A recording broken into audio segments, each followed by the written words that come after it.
SOP-ಯನ್ನ ನಾವೆಲ್ಲ ಸರ್ಕ್ಯುಲೇಟ್ ಮಾಡಿದ್ದೀವಿ.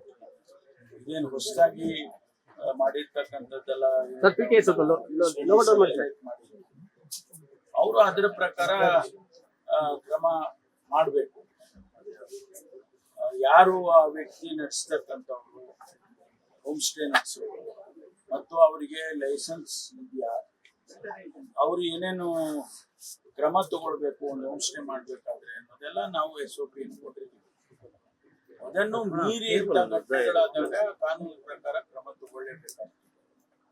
ಅದು ಗೊತ್ತಾದ ತಕ್ಷಣ ಪೊಲೀಸ್ನವರು ಅವರನ್ನ ಅರೆಸ್ಟ್ ಮಾಡಿದ್ದಾರೆ. ಕಾನೂನು ಪ್ರಕಾರ ಇನ್ಮೇಲೆ ಅವ್ರಿಗೆ ಕ್ರಮ ತಗೊಳ್ತಾರೆ. ಆದ್ರೂ ಇದು ಇಂಥದ್ದು ಒಳ್ಳೆಯ ರಾಜ್ಯಕ್ಕಾಗ್ಲಿ ಸಮಾಜಕ್ಕಾಗ್ಲಿ ಒಳ್ಳೆಯ ಸಂದೇಶವನ್ನ ಕೊಡೋದಿಲ್ಲ. ಅದರಲ್ಲೂ ವಿಶೇಷವಾಗಿ ಹೊರಗಿನಿಂದ ಬಂದಂತ ಫಾರಿನರ್ಸ್ ಏನ್ ಸಂದೇಶ ಹೋಗುತ್ತೆ ನಮ್ಮ ಸಮಾಜದ ಬಗ್ಗೆ, ನಮ್ಮ ದೇಶದ ಬಗ್ಗೆ ಎಂತ ಸಂದೇಶ ಹೋಗುತ್ತೆ. ಅದಕ್ಕಾಗಿ ಇಂಥದ್ದನ್ನ ಬಹಳ ಕಠಿಣವಾದಂತ ಕ್ರಮ ತಗೊಳ್ಳೋದಕ್ಕೆ ತಗೋಬೇಕು. ನಾವು ತಗೊಳ್ತಾ ಇದ್ದೀವಿ. ಸಹಕಾರ ಕೊಡ್ಬೇಕಾಗಿದಂತ ಮಾಲೀಕರು ಕಂಪ್ಲೇಂಟ್ ಕೊಡದೇ ರೀತಿ ಈಗ ಘಟನೆ ಆದ್ಮೇಲೆ ಅದನ್ನ ಮುಚ್ಚು ಹಾಕೋದಕ್ಕೆ ಪ್ರಯತ್ನ ಮಾಡಿದ್ದಾರೆ ಅಂತ ಅನ್ಸುತ್ತೆ.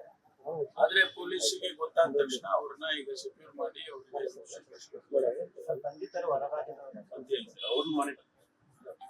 ನನಗೆ ಅದನ್ನ ತಗೊಂಡು ಹೇಳ್ತೀನಿ ಅಂತ ಹೇಳಿ ಹೇಳ್ತೀನಿ. ಸಂಪೂರ್ಣ ನ್ಯೂಸ್, ಇದು ನೊಂದವರ ಧ್ವನಿ.